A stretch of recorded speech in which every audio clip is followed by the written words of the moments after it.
যোৱাকালি ডক্টৰ হিমন্ত বিশ্ব শৰ্মা ডাঙৰীয়াই কৈছে যে কংগ্ৰেছৰ ঘড়ীটো কি 28 দিন মানে শ্ল' চলে।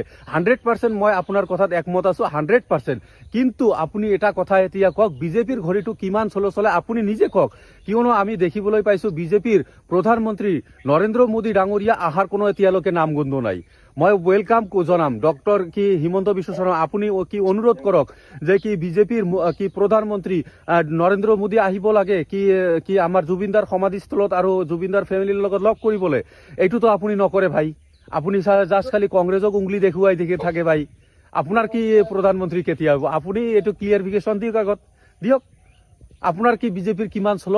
মই কি গণি আছো, এটা দিনকৈ মই গণি আছো কেতিয়া নৰেন্দ্ৰ মোদী আহে। কিন্তু আমি দেখিবলৈ পাইছো কি নৰেন্দ্ৰ মোদীয়ে কিবা জাং ফাং ফটুৱা কি এটা কামত অসমত কি আহে, কোনো সমস্যা সমাধানৰ ক্ষেত্ৰত নহয়, এনেই বহুত মানে কি আহি থাকে।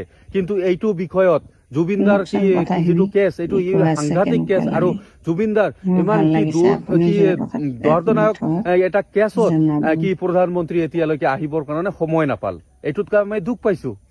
কংগ্ৰেছকতো উংলি দেখুৱাইছে, এইটো কি বিজেপি কেতিয়া কোনে উংলি তুলিব? আমাৰ নিচিনা উংলি উঠাবই 100%।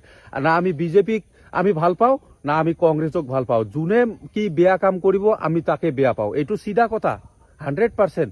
তো গতিকে বিজেপিৰ কি মুখ্যমন্ত্ৰী ডক্টৰ হিমন্ত বিশ্ব শৰ্মা, আপুনি প্ৰত্যক্ষ কথাটাই কি ৰাজনীতি সোমাই কি কথা কয়। গতিকে এই ৰাজনীতি বন্ধ কৰক। 100% মই ক্লিয়াৰিফিকেশ্যন কৈছো, ৰাজনীতি বন্ধ কৰক, অন্যথা কিন্তু একদম ভেজাল হৈ যাব। তো গতিকে এই ভিডিঅ'টো সকলোৱে শ্বেয়াৰ কৰি অসমবাসীক জনাৰ কাৰণে সুবিধা কৰি দিব।